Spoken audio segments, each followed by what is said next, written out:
Hey everyone. I had a question come in over my text message platform.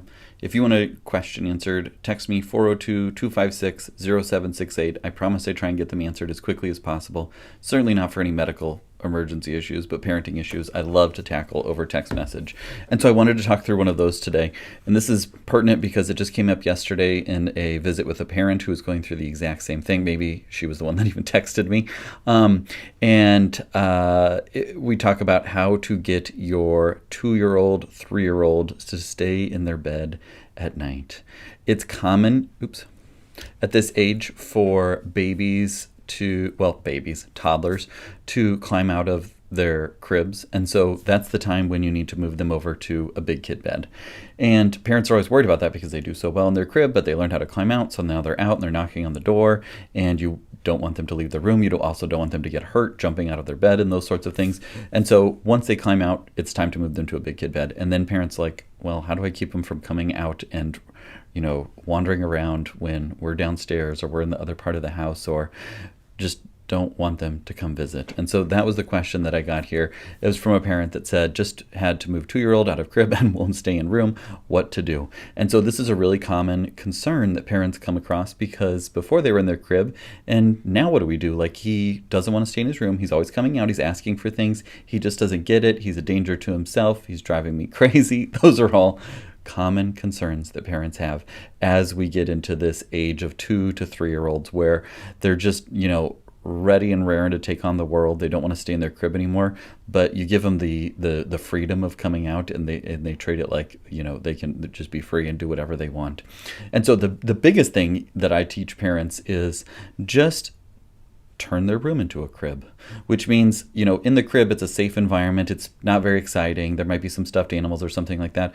In the room, we're going to have the same thing. So first and foremost, from a safety standpoint, you want to make sure that everything is bolted to the wall and there's nothing breakable that they can get access to. If they are, ingenious, or they've watched a recent episode of Rugrats, remember Rugrats? Comment yes if you remember Rugrats, where Tommy would hide bottles all over the house, and Chucky and Phil and Lil and Angelica.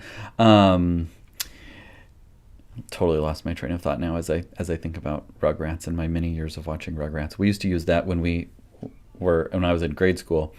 School didn't start till 9. Rugrats was on at 8. We knew that when Rugrats was over, we had to leave the house and go to school. And that was back in the days when your parents left you at home, and you just okay, I'm going to lock the door and go to school on my own, and I have a key. It's a different world.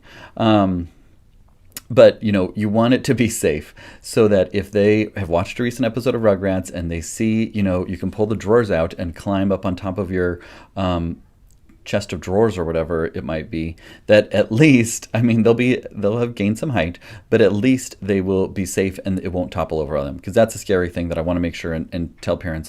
It's really easy to just go on Amazon and type in baby proofing, bolt things to walls, whatever search phrase, and they come really quickly. They're really easy to install. You just put them right into a stud, and then they keep your toddler safe and your stuff from falling over.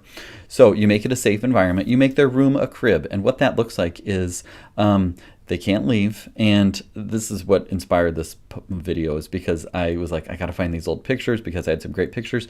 Now, the way that I teach parents to do that, nobody wants to lock their kid in their room. I totally get that. But what I teach parents is put a baby gate up and leave their door open. Then they don't feel like they're trapped, because in the crib, they can see out and everything like that. Well, in their room, it's dark and scary and blah, blah, blah. But if you leave the door open but have a baby gate, then they will say, oh, I see that there's really, access to the hallway. It's not so scary. I'm just going to stay in my room. And then they'll play around in the room. You give them soft toys. You give them books. You give them some sort of little amount of light that isn't going to keep them awake. What we use are these little PUCK puck lights that actually look like a hockey puck, and you often see them put under kitchen counters. You just put them under there, and then they're little dome lights would be another term for them. You push a button, you push on them and they turn on, you push on them again and they turn off. And we let our kids have those so that they can you can put them stick them to surfaces or stick them on something. Ours typically just kind of carry them around, and it allows them to have a little bit of light, but it's not too much light. I wish they turned off on their own. We kind of run through rechargeable batteries quite a bit, but they keep them so that they can look at a book or do their sort of thing, but it's not so much light that they're never going to fall asleep. keep them in the room, have those things, do a baby gate. Now, what actually inspired this long-winded video now is that I was telling this mom yesterday, yes, we did that. It worked well until he realized, well, he can just climb his baby gate. And so then what we had to do was do the double baby gate. So here is the double baby gate. And we opened the door after that. I just had to get a picture of that. This is all the way back in 2018 when our third born was our most rambunctious one. He pretty much still is, but we had the double baby gate so that he couldn't climb over it. And here is him inside his double baby gated door. We were in the hallway, you know, he could see us, he could say hi. But then he's like, okay, well, I'm kind of trapped in here until, I gotta see if I get this right. Boom. Figured it out that he could just kick in the bottom baby gate and then escape.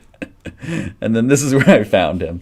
And so that was a nice little trip down memory lane. But for the average bear that's, you know, not quite as rambunctious as this one here, a baby gate works exceedingly well to just keep them in their room, keep them in their big crib. And so if that makes sense to you, if that's something you haven't tried before, comment yes below so that I know that I'm on the right track. Or if you have another idea, please comment and share below so that other parents can see this and get some ideas of how to keep that 2 or 3 year old in the room. Now, really what I talked to this mom about is if you want to avoid, let's see, this, what you do is you just park yourself in front of the outside of the baby gate for a few nights so they get the picture of, oh, I see my mom or dad is out there and it looks like I'm in here and I'm just going to read some stories or play with my stuffed animals until I'm tired and then I'll lay down in bed.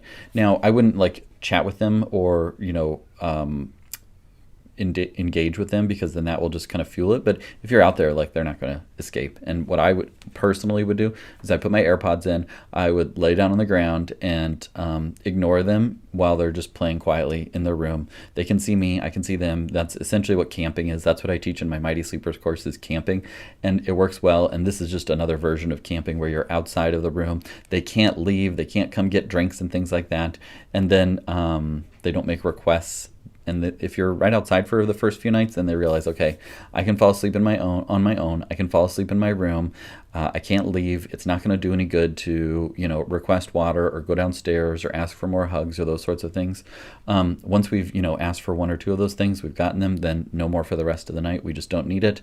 And that's what I would do for 2 and 3 year olds because it's a difficult age to reason with, and you cannot convince them that it's in their best interest to stay in the room and not come check on you guys and see what you're watching and what you're doing and ask for more waters and hugs and bathroom trips and all those sorts of things. So instead, you just make it so that their room is a crib. Kids like to stay in their cribs because it's a nice, you know, little cozy environment for them. They have the things that they need. Make their bedroom that. Just make sure it's safe, make sure they can't leave, and that they will eventually, I promise, fall asleep. And they'll get used to falling asleep on their own without being able to leave. And then you won't have to do the baby gates forever. You hopefully won't have to do the double baby gate or have to go on a search and try and find your little toddler in the bathtub hiding. So that's baby gating, and it works great for this age group.